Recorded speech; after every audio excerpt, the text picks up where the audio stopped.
Who remembers every day coming home either after work or after school, going on our phones or on our laptops, scrolling through YouTube or any other social medias like Facebook or TikTok, and looking at videos like these of bus drivers either getting mad or students getting mad at bus drivers? I still remember one of those. I still remember all those days. Good evening and welcome to Give Me a Break. I'm John the Carmen. If you remember in the good old days, scrolling through social media, which is now in today's world, you might be looking at videos about funny mad bus drivers, like this one. Zach.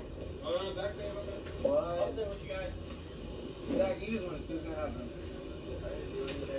No one did. I was in the forest, but I'll stay with you guys. Mm-hmm.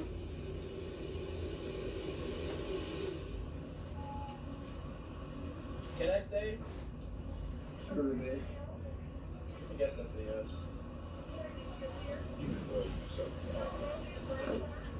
So, you guys are all buddies, and I get that. And y'all want to go to school, and I get that. And y'all want to have music, and I get that. And I don't complain about that. I want you to know there's 200 drivers in the school district, and 199 of them will take that speaker away from you. Do I? Do I ever jerk you around about it other than say, please turn it down a little? I'm trying to let you guys have your days in high school. It's the best part of your life, trust me. Hopefully. I don't want a problem. I gotta tell you that the front 2/3 of this bus will not ride back here because of this drama. And the F-bomb. Look, I think you're probably a decent human being, but this cool act. What cool act? It's what you're putting on right now. Oh, this ironic. You don't think everybody here sees this? Dude, don't act like this on They're not gonna say anything to your face. What are you talking about, bro? Come on. Bro, you need to get out of here. You're trying to say my friends are I don't fake. need to get out of nothing. Bro, you're I'm trying to just say my friends here are to fake. help you. Hey, bro. You're trying to say my You friends are needed fake. help. What? I'm No, the I don't guy. need your help, bro. You Get me off the did. damn bus now. You did. Oh, bro. Fuck out of here. Or what? Or if you hold me against my consent, I can sue your fuck ass. What? You're not representing very good here. You don't want to make a mistake here. If you do not move out of my way, bro. You need to not make a mistake. You're giving yourself permission to behave this way. Move. Bro. I'm asking you to listen. Move out of my way. I'm asking you to listen. Sit down. It's fine to hate somebody. Oh, you're annoying, nigga. I'm trying to eat breakfast I and am not. everything. You're are. inconvenience right now, You're trying to right? say my friends are fake as shit, bro. Get the fuck out of my I face. didn't say that. Yeah, you did. What you're implying, you What dumbass. Hey, I didn't apply anything, and I didn't call you any names, so why don't you lay off the names? Because I can't, because you're a dumbass. I think you're dumb. You're not going to be riding the bus very long with this attitude. Okay, then why do you always come back here and start something? You did not I decide. started. I drive Yes, the bus. you came back here for no reason. No reason. Yeah, what was the reason? I got it all on tape, dude. What reason? Playing music? We're playing music. You said, stop talking. You said, play no the one's music. talking. Listen, you play the music. I'll try and calm down here, okay? I'm not a perfect human being. But you play the music, and then you yell over the music. No one was yelling over the music. No one was even Dude, I talking. sit 40 feet away, and all I No can one was hear even is you. talking. No one was even talking. All I can hear is you. Alex, was anyone talking? He's not going to TJ. get in this. See? Wasn't talking. They're not going to get in the middle. What did you just say? He said no. So apparently you just did. Oh. Are you inconvenienced? The hell does that mean? Oh, for a high school student, you don't know what inconvenience means? No. Am I jamming you up? 'Cause you're Yes, you jamming are. me up. Actually, you are jamming me. You're up. jamming me I'm up trying to big eat. time. I'm trying to eat. I'm trying to drive a bus. Oh, this was your decision to sit back here and No, try to it start was something. that thing in the front of your Okay, head. well then go Oh. sit your thing in the front of the head up there and go drive. Okay? That's easy. Isn't it? It is. I'm trying to go to class. That's what I'm trying to do. I don't want to be late. You're going to have problems. The rest of you guys are alright. Oh, You guys I are feel-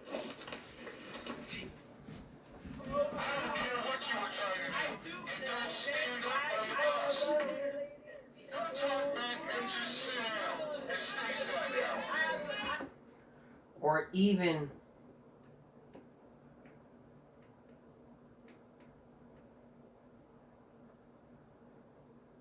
a video, or even something like this.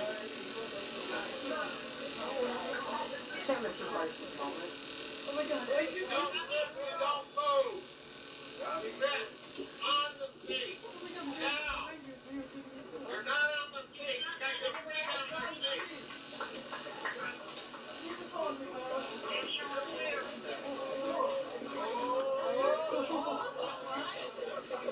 I'm not gonna tell you again. You sit in that seat and you don't move. You keep your mouth shut.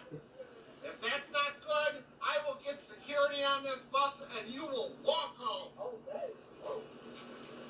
Got it? Tell me you hear me. I want to hear it. Tell me. This is. You get off the bus. Any minute walk. Here's the mom. That's just mean we first focused in on school bus safety in our schools on our very first season. And I gotta tell you, all the videos have surfaced. A little bit later on, we're gonna try to take a second look into bus driver safety or bus drivers yelling at students, to even one that had quite the mouth. But coming up, you may remember where you were in Idaho at the siege of Ruby Ridge, taking videos or even taking a standoff at cops. Now, for the very first time, we'll hear Randy Weaver, his family, and later on, the FBI director tell their sides of the story of what happened years ago in Ruby Ridge, Idaho. Please stim this. Ruby Ridge, Idaho. It's a hard place to find on a map, as it turns out, an even harder place to live. It's been about 32 years since the incident that happened at Ruby Ridge, Idaho. If you don't remember, this is how it happened. 32 years ago, there was a man by the name of Randy Weaver who was wanted on weapons charges. When he refused to go to court, FBI agents and federal marshals came into the case. That led into a show-off between the FBI agents and Weaver. As we first told you about this last season, we showed you the pictures, we showed you the tapes. Tonight in the Game Break second look, you'll get to see what happened, and you'll get to hear his side of the story. We'll also hear from the FBI director, who says it was a shoot-to-kill plan. Here's Sam Donaldson with our Give Me a Break second look. I didn't trust the government before it happened, and they proved to me everything that I believed about them before. His name is Randy Weaver. He used to live on a high ridge in the mountains of northern Idaho near Ruby Creek, in this wooden cabin, a remote, isolated place. Now, for many, a symbol for the abuse of government power. I knew I was dead. I knew that was it. It's over, just a matter of time.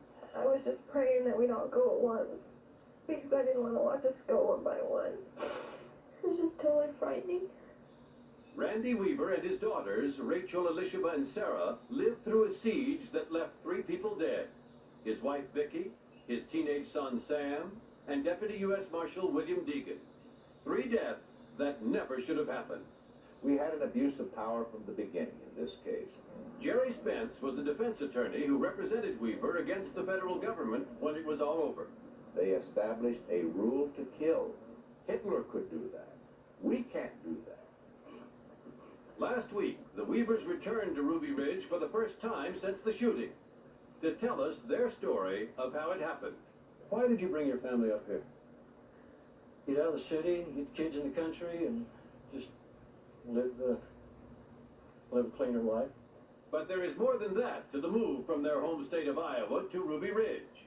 Weaver has just left the Army, where he'd been a member of the elite Green Beret Special Forces Unit, when he marries Vicki Jordison in 1971. They've been college sweethearts. They lean towards simple, sometimes narrow views, mistrusting government power, and finding biblical support for a racist God. I'm not ashamed of what I call Yahweh. I believe that's his proper name. That's God. To most people, yes. What does racism mean? To me, it means loving your own race. Weaver insists it does not mean hating any other race. But beneath these pictures of idyllic mountain life lie some disturbing contradictions. 10-year-old Rachel keeps letters full of white supremacist rhetoric. 16-year-old Sarah has a calendar with Martin Luther King Day marked with a swastika. And in 14-year-old Sam's bedroom, a sign that says, "Death to Jews." Well, do you think Jews should be killed? No. I've never, ever bothered anybody that didn't bother me first. And I never will. He was discharged from the Army with a perfect record.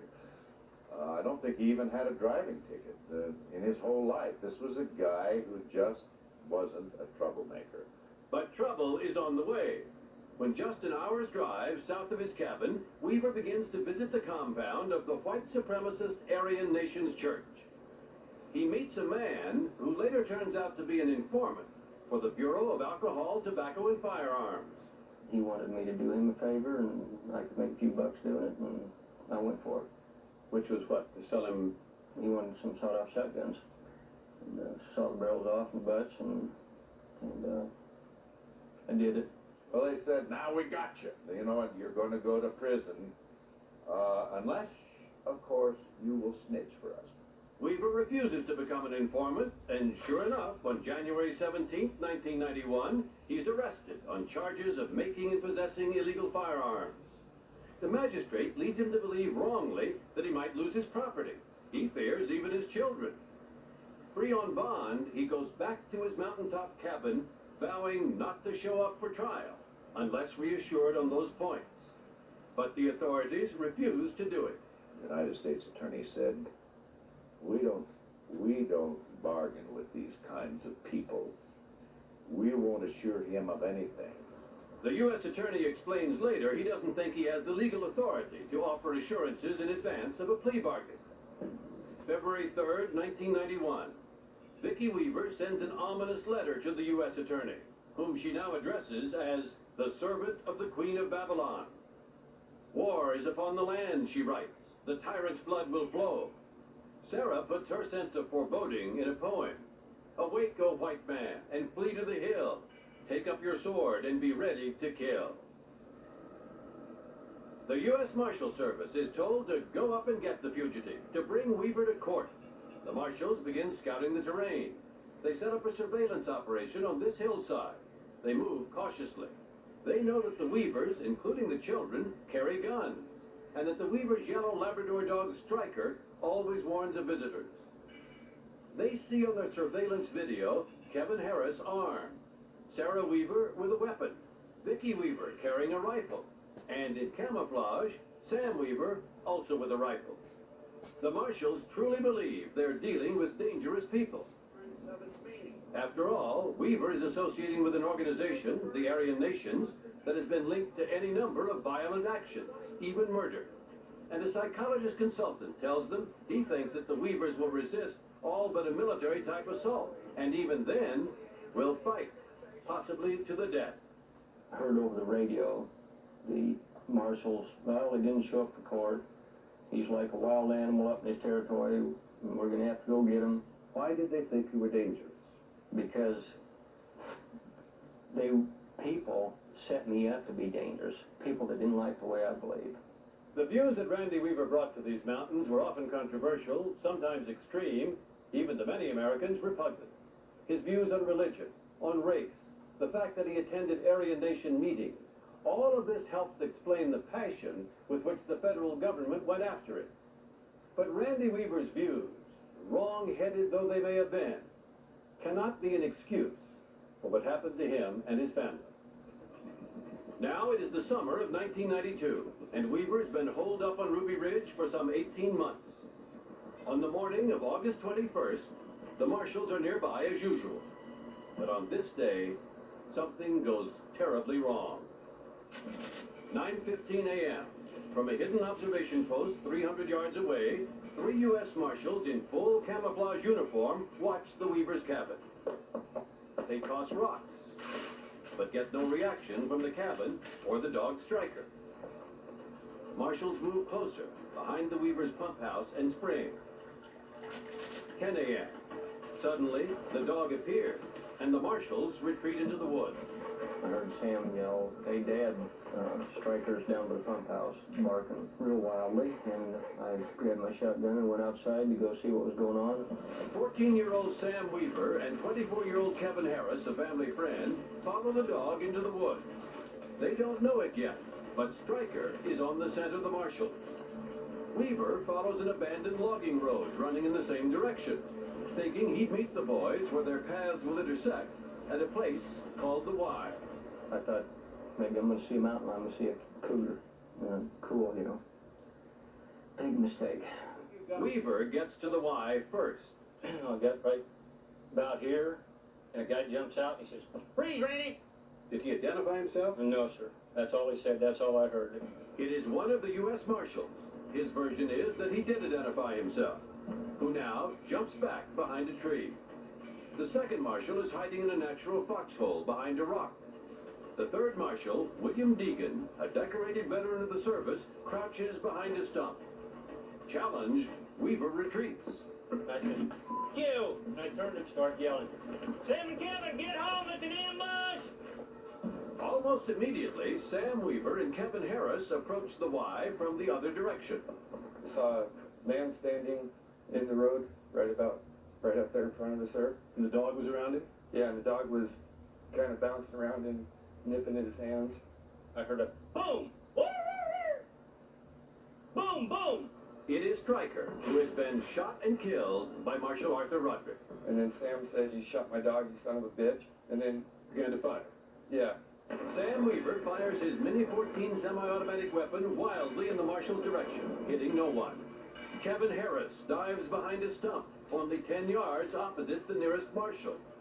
Out of sight behind the bend, Randy Weaver fires his guns into the air and keeps screaming for his son. I heard Sam yell, "I'm coming, Dad!" And I go, "Cool, I'm out of here." Sam Weaver heads for home, but now the marshals return fire.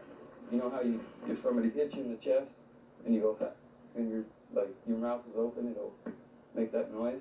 That's what I heard. Like somebody hit him in the chest. Not the chest. As he runs for his father, Sam Weaver is hit twice, in the arm and squarely in the back. He falls dead on the road. About the same time, Kevin Harris fires across the trail, and Marshal William Deegan takes a bullet in the chest. Well, you're aware that Marshal Deegan was killed. Yeah. Who do you think killed him? I would have to guess it was me. The shootout is over. Harris checks Sam Weaver's body, then heads back to the Weaver's cabin. And he was crying, and I yelled at him and said, "You know, where's Sam?" And he yelled, "Sam's dead." And my mom just, she lost it. She couldn't handle it. Your brother was about 14. Do you believe that Sam was deliberately shot, or was it an accident? Well, deliberately, yeah. He loved that dog. Well, sure. He's a kid protecting his damn dog. The marshals say they were firing blindly in self-defense and didn't even realize they hit the youngster. Within the hour, Randy Weaver and his wife Vicki go down the road to where their son is lying. I kissed him a few times and held him in my arms, and They put their son's body in a guest shed near the cabin. we laid him in there, and I took his clothes off. I wanted to look at these wounds. The Weavers begin to mourn. They didn't have to kill that little kid. He was 14 years old, but he was 4'11", weighed 80 pounds. He hadn't matured yet. He had just walked by these guys. My brother and I, we were pals. He was 2 years younger than me, and we did everything together. Nothing will ever replace that. We're not the demons that everyone's made us out to be. We aren't people that deserve to be torn apart. Down at the Y, the marshals, also grief-stricken in the shootout's aftermath, call for help. And from Washington, 2,000 miles away, a crack team of FBI snipers respond, carrying with it unprecedented instructions for the use of deadly force.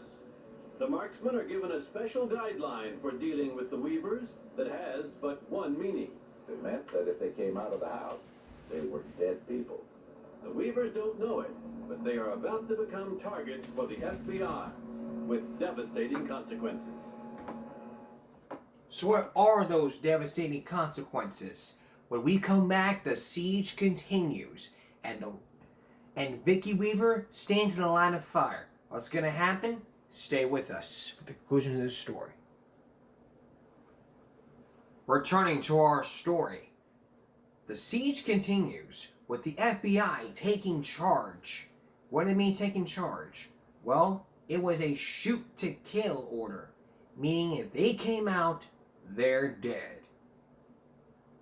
Now, will Randy Weaver go to court, or will he stand his ground and tell those marshals, get the fuck out of here? Here again is Sam Donaldson.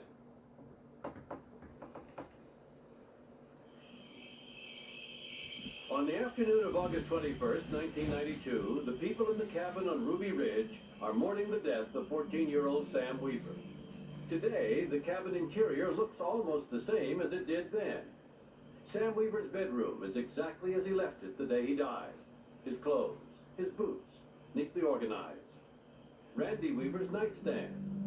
The kitchen, still stocked with Vicky Weaver's hand-labeled jars of homegrown herbs and spices. It was here that the family mourned. But that August day, they are alone in their grief. People gathering at the base of the mountain learn only the shocking news that a federal marshal has been killed in the performance of his duty by violent criminals, the authorities tell them. A federal agent has been shot and killed. On the East Coast, official Washington mobilizes to apprehend his killers. 4:30 p.m., an executive jet prepares for an emergency flight to Ruby Ridge. The FBI is taking over the case. And within hours, the Bureau's elite hostage rescue team leaves for the scene.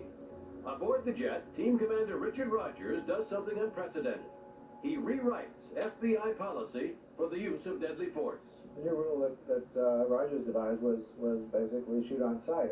If these people come out, shoot them. Ronald Kessler is an investigative reporter who has written extensively about the FBI. Rogers was sort of trigger happy. He just didn't have the patience to do things the way the FBI normally does.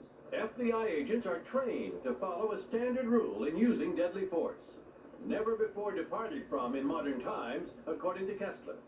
A defensive rule. One does not shoot unless an agent is threatened or another individual is threatened with loss of life by an individual. I mean, otherwise you would be condoning taking people's lives without a trial, without due process. But as he flies to Idaho aboard the FBI executive jet, Rogers, in consultation with Assistant FBI Director Larry Potts, who is back in Washington, comes up with a new rule. In Idaho, he talks it over with Eugene Glenn, the FBI agent in charge of the overall operation at Ruby Ridge. And they fax to Washington this final wording. If any adult male is observed with a weapon, deadly force can and should be employed if the shot can be taken without endangering any children. Note, not just can, but can and should. August 22nd, the next day. All is quiet in the cabin. Throughout the morning and into the afternoon, no one emerges. But out of sight in the surrounding hills, there is feverish activity as the FBI's elite hostage rescue team creeps into position. The word has been passed that the people in the cabin are armed and dangerous and are now wanted for the murder of a federal marshal. Late in the afternoon, the FBI established 4 sniper locations along this hillside, some 220 yards from the cabin door. The snipers have been carefully briefed on the new rules of engagement, which in effect told them to shoot to kill if they saw any adult male with a firearm. And within minutes of the sniper's arrival, at 5:58 in the afternoon, the front door of the cabin opened. Randy Weaver, his daughter Sarah, and family friend Kevin Harris come out. Weaver makes for the door of the shed in which his 14-year-old son's body lies. Today, the shed is gone, but Weaver finds the spot where that day he reached up to open the door. I switched my rifle with my left hand, reached up and BOW! You're shot in the back. Yeah, right. Yep. And I thought, and there's a mist bloody mess went in front of my face. Weaver, wounded, spins around the side of the shed, out of the line of fire. You realize that the sniper says he believes that you were trying to shoot a helicopter. He's a liar. He is a flat liar, and he tried to murder me, maybe. I'm not sure about that. He tried to murder Kevin, and he murdered Vicky. And he's just as big a liar as he is a murderer. Vicky Weaver hears her husband shot. Vicky come out of the house, and she goes, "Get in the house." And she had a lush bud there with her, and she runs back up on the porch, and she opens the door. Looking through his 10-power rifle scope, which shows this magnification, the sniper sees a door that originally had a glass window in it. Vicky Weaver, their 10-month-old daughter Elishaba in her arms, stands on the porch behind the door, holding it open. Sarah's pushing me, and Kevin has fallen in behind her. And it's just as Sarah's shoving me through the door. Wow, another shot.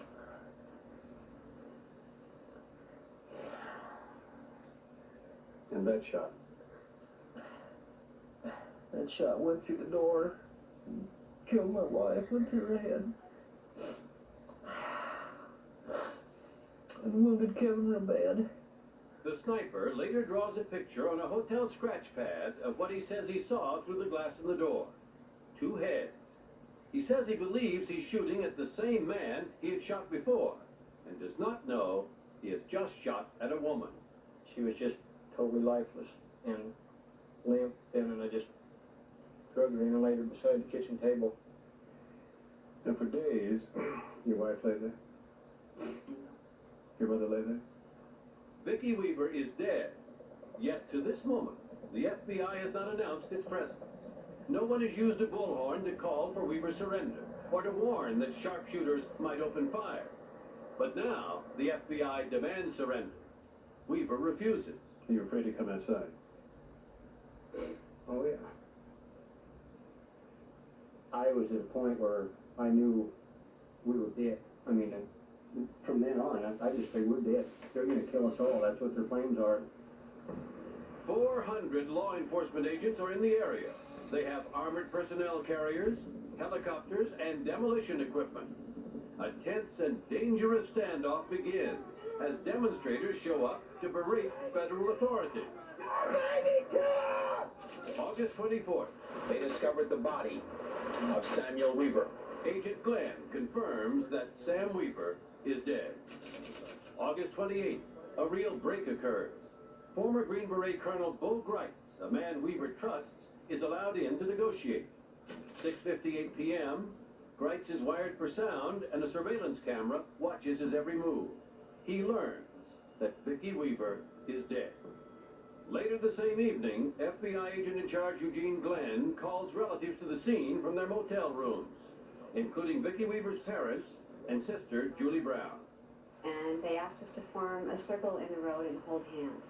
We were just shivering and shaking, and Gene Glenn says, "We have some good news and we have some bad news." Brown recalls Glenn saying the good news is that the Weaver girls, Randy Weaver and Kevin Harris, still in the cabin, are all right. The bad news, Glenn says, is that Vicky is, quote, no longer with us.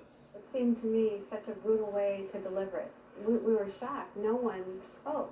August 30th, 2 days later, Greitz persuades Kevin Harris to surrender. Harris is airlifted to the hospital, but Weaver and his daughters hold out. The FBI's Commander Rogers gives Greitz a chilling deadline. I said, "Dick, we are not going to leave that family." And rather sarcastically, he kind of smiled and said, "Well, Colonel, you do whatever you want to. But tomorrow, if it looks like you're not going to get them out, we are taking them out." August 31st, 10 a.m.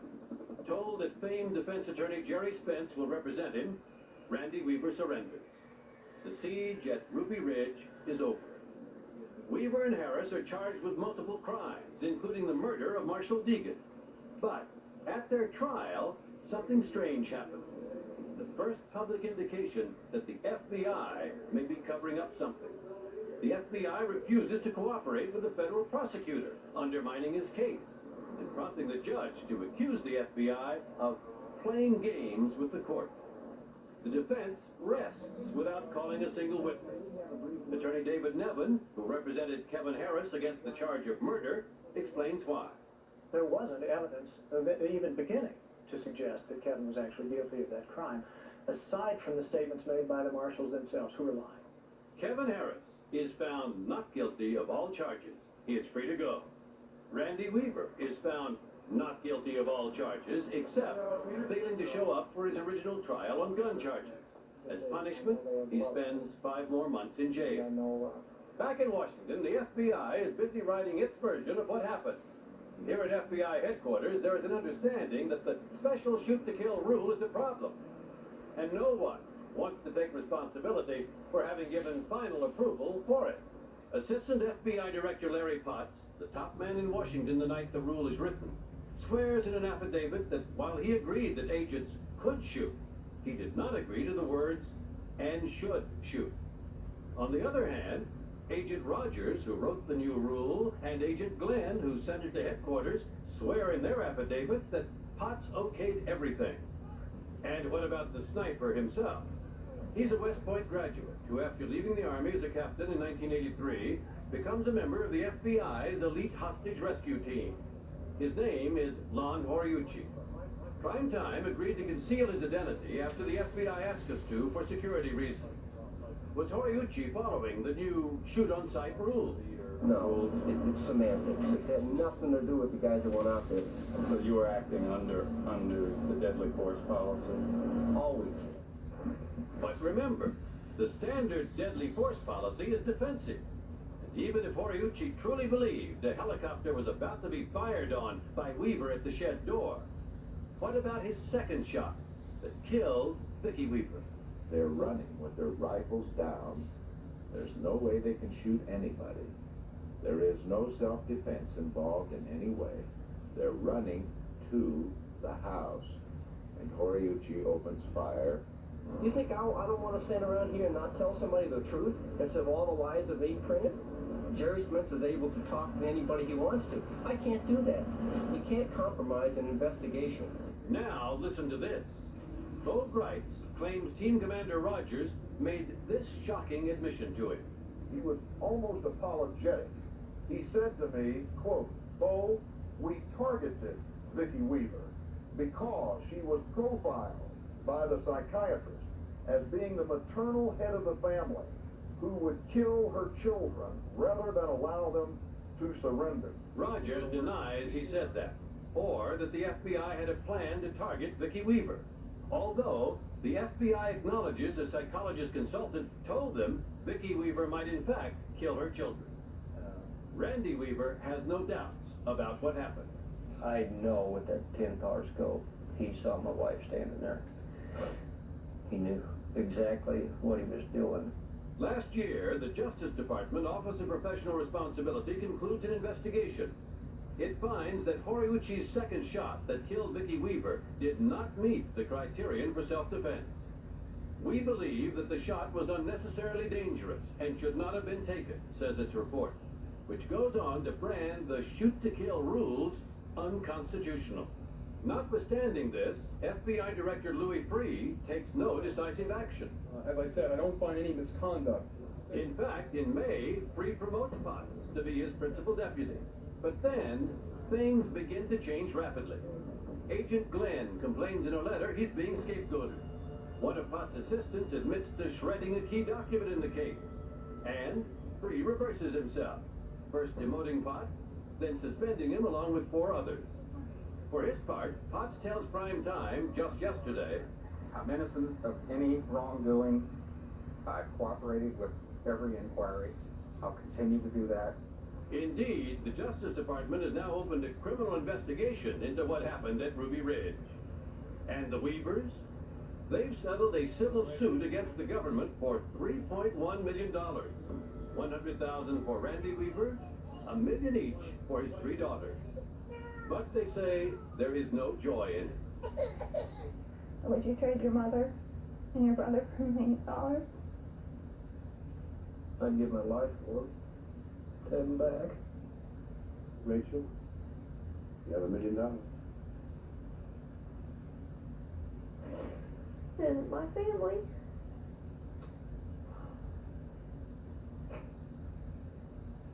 any of these guys would just flat out come out and start telling the truth about what happened, Sam, you know, I can be very forgiving of a lot of them. But, until they do, I won't. FBI Director Louis Freeh declined our request for an interview. However, he has said elsewhere that he has a sense of anger and frustration that something like that could happen. He calls the charges swirling around his agents shocking and grievous. He says it was a mistake on his part to promote Larry Potts, and promises that once he has the facts, he will take swift action to punish any wrongdoing. One more thing, Director Freeh says never again will the FBI operate under a shoot-to-kill rule. Okay, so now that we heard from most of the FBI and Randy Weaver, coming up, Chris Hansen with the former FBI who resigned after the shoot to kill in a Dateline exclusive. Please stay with us. Welcome back to Give Me a Break Saturday Night Second Look. Tonight we're taking a second look into the siege at Ruby Ridge, Idaho. If you don't know what that is, it's a hard place to find on a map.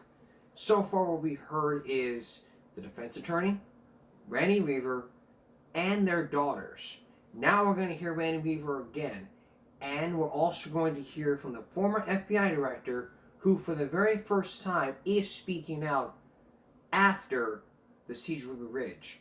He says he's resigning because of that incident. But first, here's Tom Brokaw.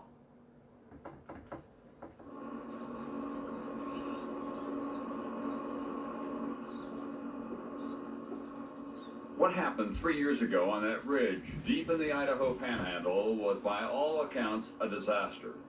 Weaver had gone to live on Ruby Ridge with his wife Vicki, son Sam, and daughters Sarah, Rachel, and Elishaba because he wanted a simpler life, away from big cities and big government. We could go out on the back porch and look down across the valley in the morning with a cup of coffee, listen to the birds chirp. We had a lot that most people don't have. We had a lot of love in the family. When we met Randy Weaver 2 years ago, he was in jail. A lot of people think he was in there for what he believes in. I believe that everyone should be proud of their race. There's good people in every race. I believe that we should live separate. There wouldn't be the racial problems we have. There are people of every race that are separatists. I don't believe that should be a crime in itself. No one can be a citizen of these United States of America unless he was of the white race.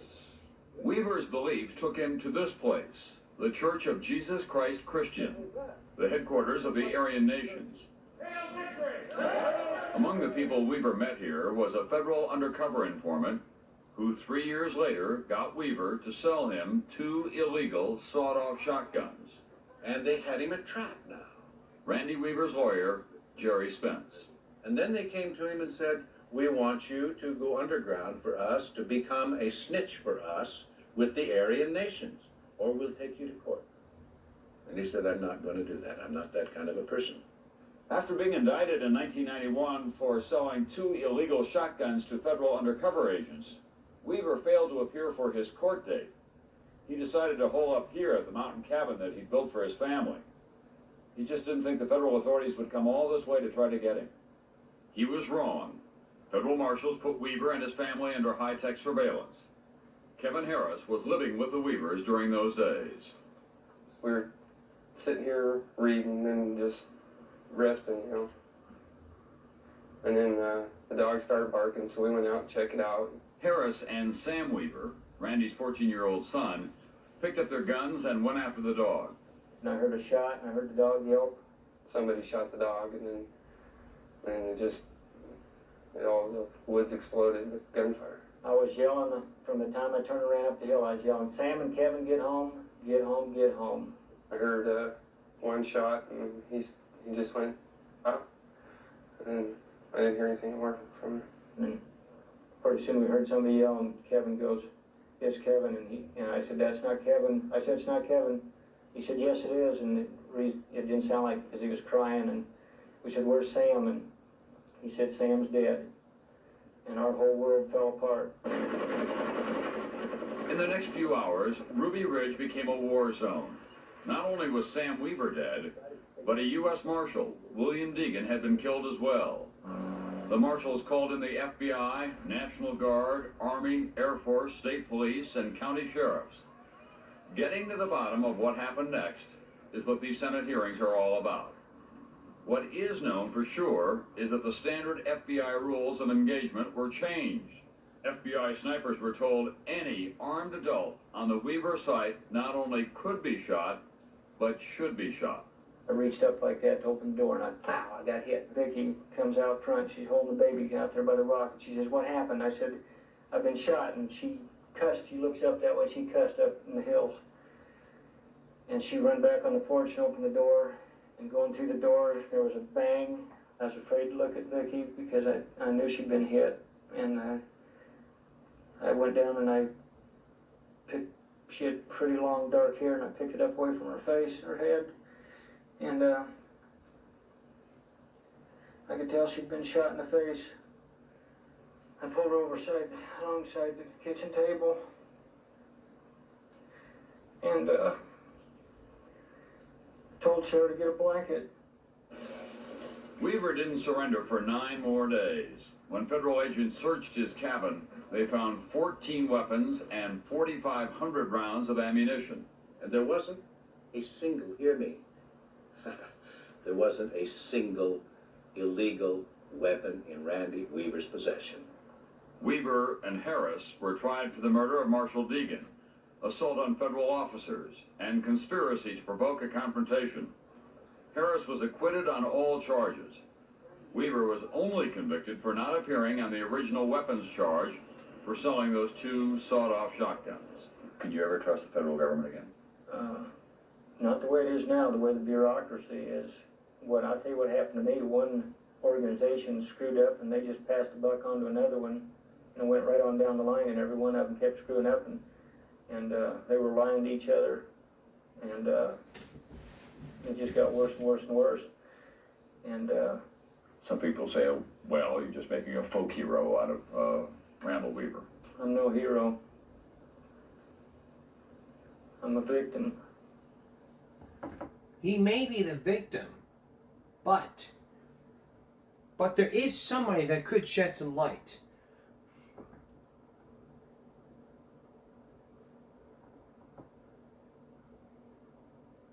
And that person could really shed some light about why that happened. Tonight, you're going to hear from the former FBI director who knew about the shoot to kill. He is now speaking publicly in this Dateline exclusive. Here's Chris Hansen. We're talking about 2 sawed-off shotguns, and we wound up with several people dead pointlessly, needlessly. I get the feeling that still gnaws at you to this very It day. certainly does. I think about it daily. Many sleepless nights reviewing this in my own head. Sure. Fred Lansley was the FBI's chief hostage negotiator at Ruby Ridge. Even today, 3 years after the bloody siege, he says he's haunted by the government's mistakes, incredulous that it all started with a simple gun charge against Randy Weaver. Lansley says it could have ended differently.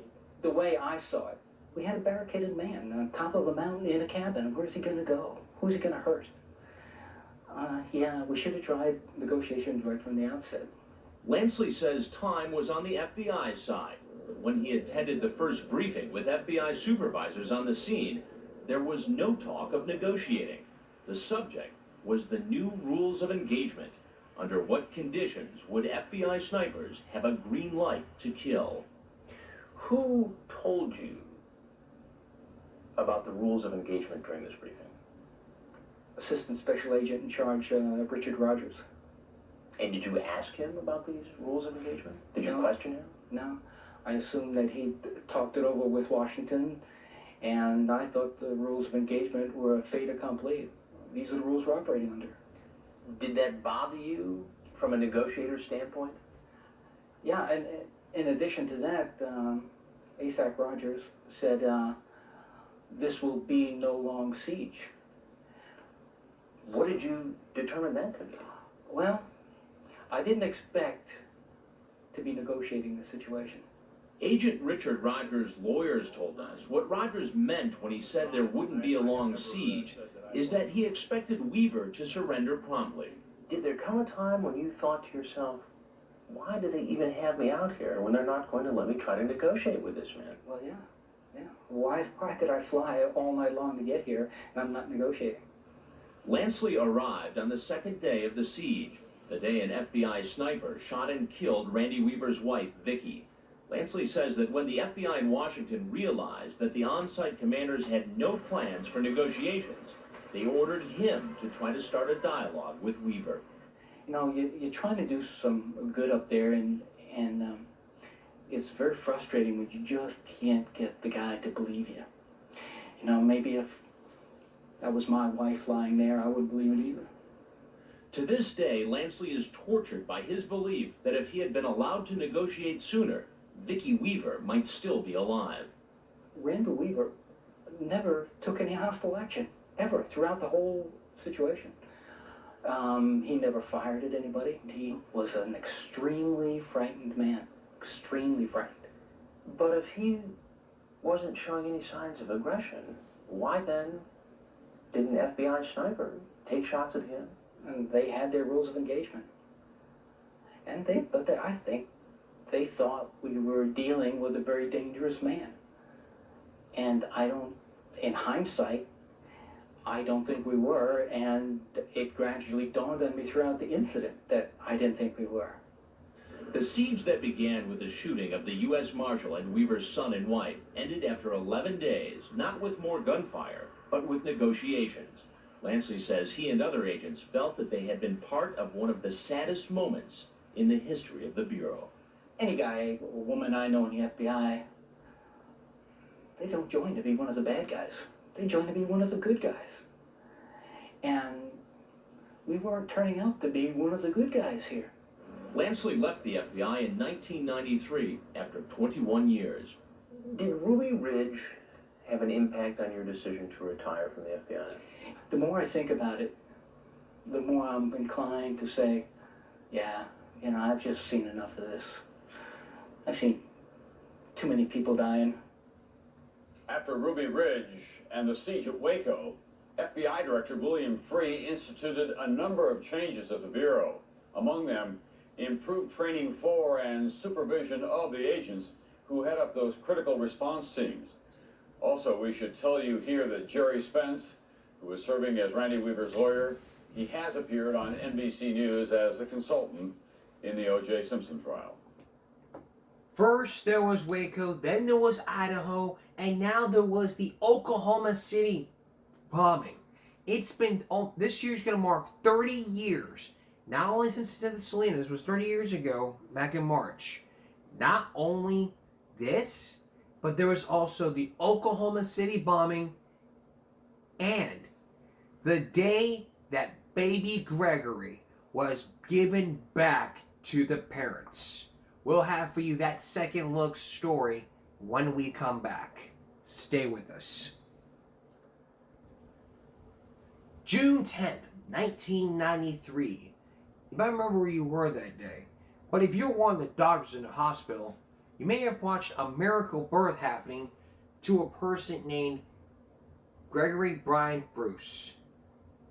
Or Baby Gregory as Shell and Brian Bruce have.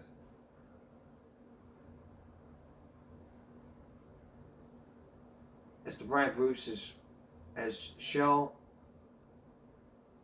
and Greg would call him, sorry. But this incident all started. It was when he was 6 months old. He fell off a bed as Dr. Brian Bruce was about to diaper him. And since then, allegations kept pouring in about all child abuse with twists and turns, charges with counter-charges. And it proved in one of the most controversial stories that we ever done of Give Me a Break. But this story is taking another turn. We first showed you this story when last season we talked about the difference between child We talked about child abuse, child neglect, and child endangerment in 3 separate episodes. Not in one episode, 3 separate episodes. Tonight, a second look into the Baby Gregory case. You may have heard about this case from years ago. If you haven't, well, then you should probably do your homework. Here's Chris Hansen.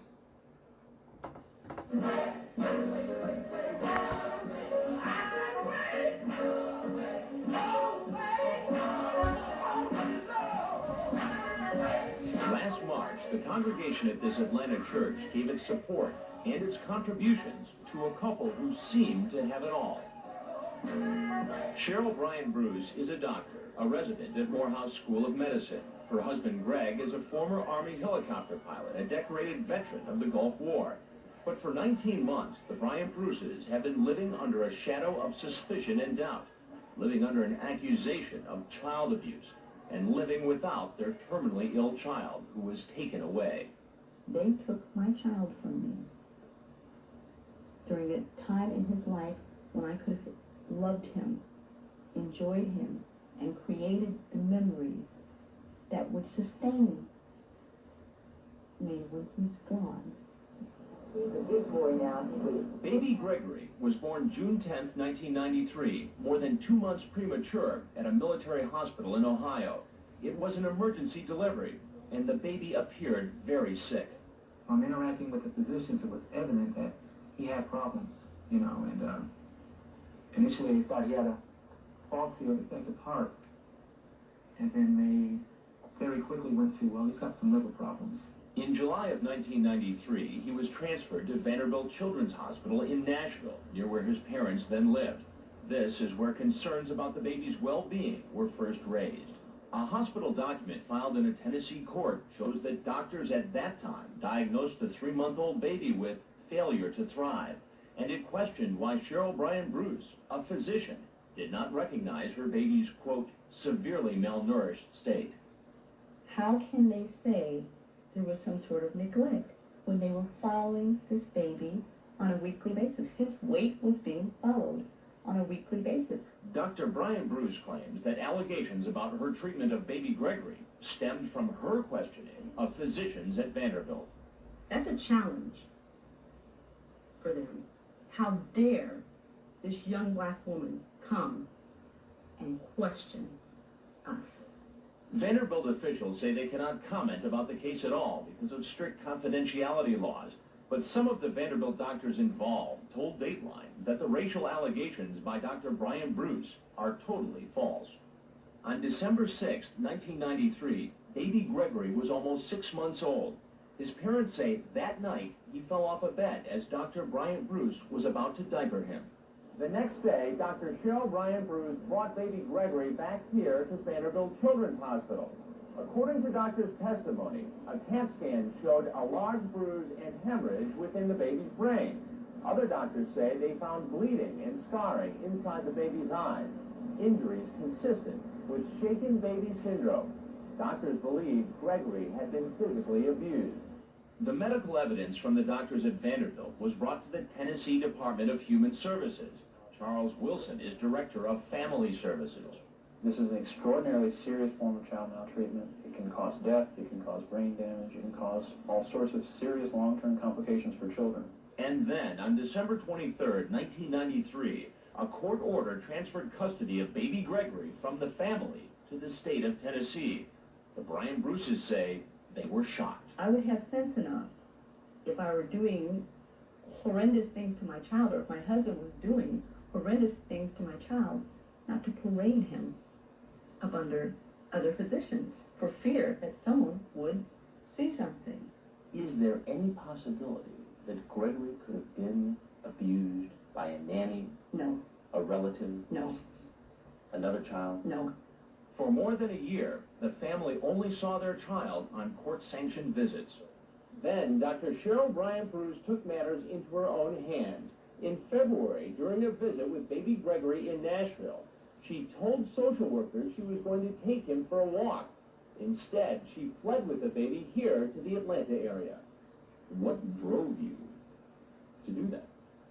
As fear that if I didn't do anything, that my child would die in the hands of the state of Tennessee.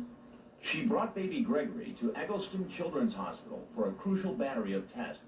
Dr. Brian Bruce hoped to show that baby Gregory's condition was caused by his liver disease, a rare disorder known as Alagille syndrome. After the test, the baby was taken back to Tennessee. For the Brian Bruces, it was a heartbreaking moment. They were snatching him back out of our lives, and I think that has to have been one of the worst moments in my life. The first being the first day they took him from me. 3 months after that interview came a dramatic development in this story. On June 12th, a Tennessee judge gave baby Gregory back to his parents. Overturning 2 earlier rulings, the judge relied on testimony from doctors at Eggleston Hospital who said baby Gregory's condition was very possibly the result of his liver disease, not abuse. We want to applaud the judge for making a courageous decision. John Mayhew is one of the Bryant Bruce's attorneys. What was the evidence that allowed you to bring this baby home to his parents? It was twofold. One, this child has a very rare condition called Alagille syndrome that affects 1 out of every 70,000 births. Number 2, this child also had documented bleeding disorders that could cause this child to bleed in its brain and in its eyes. And those conditions existed since birth. And we were able to convince the judge that those conditions were always there. The Tennessee Department of Human Services issued a statement reacting to the ruling, expressing surprise at the court's decision. It also says the department is considering if any additional legal action is appropriate. Baby Gregory is now living at the Bryant Bruce's Atlanta area home, along with the family's 2 other children. There's just an overwhelming sense of fulfillment and rightness about it all. Almost like a dream, come true. I'm just too enormous to believe. And just waking up the following morning and having him right there in the bed with us was incredible. It was just unbelievable, that it was really true. But along with the joy, there is also some anger and bitterness over what they've been through. It's bad enough to wrongfully remove a child, but then to, over a period of 19 months, treat us as if we were common criminals, misfits in this society, was the ultimate slap in the face. What has this 19 months done to your family? It's been a roller coaster. We've been probably through every emotion imaginable to man, and then created a few of our own. It brought us to the point where we couldn't even touch, because, my touch wasn't what my wife required. She wanted to be with Gregory, and I understood that. The Bryant Bruces say they paid a high price, but that the one who has suffered the most in this case has been baby Gregory himself. Gregory paid the biggest price. We hurt, but we had each other. Gregory was out there all by his little, tiny, lonesome self. Baby Gregory's best hope for the future is a liver transplant, but sadly, that's not an option right now because his physical development has been so dramatically slowed by his disease. Gregory's long-term prognosis remains uncertain. One final note, Vanderbilt University Hospital, which first raised the issue of abuse in this case, stands by its original diagnosis. And people still stand by on this case because of what happened. It's been almost 30 years, so we probably know what happened. Baby Gregory's, I don't know, maybe over 10 years old. We probably won't know until something happens, but either way. Either way, it's just, it's the case of child abuse gone wrong. We're going to take a break. We'll be right back. Coming up next week, coming up next Saturday, a second look into a question. What would you choose if you were pregnant? Think about this as a mom. If you were pregnant and the doctors tell you that you have cancer, and someone had to ask you, what would you do? Would you terminate the pregnancy and have cancer, or give the birth and then do the surgery, knowing that there'd be risks? Would it be your life or the baby's? That's next Saturday. A Mother's Choice. That's next Saturday. Now, and also on the week after, a story about shyness. Second look into shyness. That's the other Saturday after. Now, come up on Monday's broadcast. Like I said, all this week is Teen Pregnancy Week. The reactions from parents and what you need to know if your teen daughter says that she's pregnant, or if the teen son says that I gotta go pregnant. We're gonna look at examples and what you need to do as a parent to know what happens. Because a lot of people are gonna be like, well, you're gonna have to marry this girl, and then all of a sudden it's like, it's Young Sheldon all over again. That's just setting a bad example. Also coming up this week, we're gonna have a story. There's a story that caught my eye as I was going on break. It's a story about what this story is about. It's all about the Dennis Miller. What this story is about.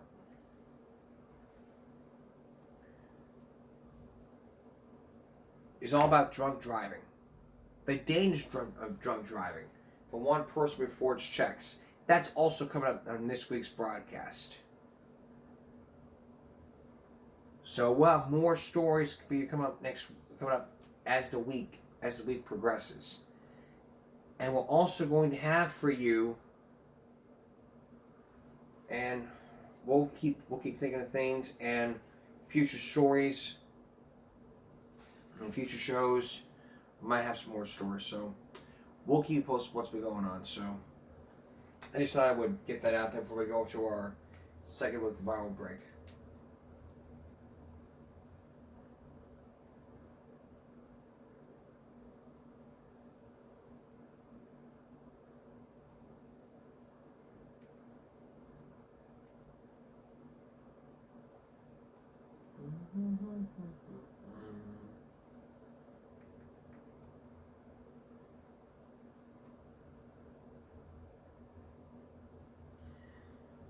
Alright.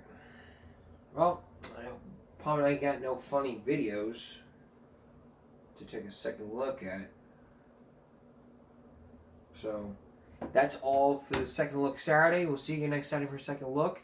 And we'll see you again for Give Me a Break Monday. For all of us here at YouTube, Give Me a Break. Stop bullying, speak up. Concentration, not strength. No jaywalking. Take care of yourself and each other. Good night.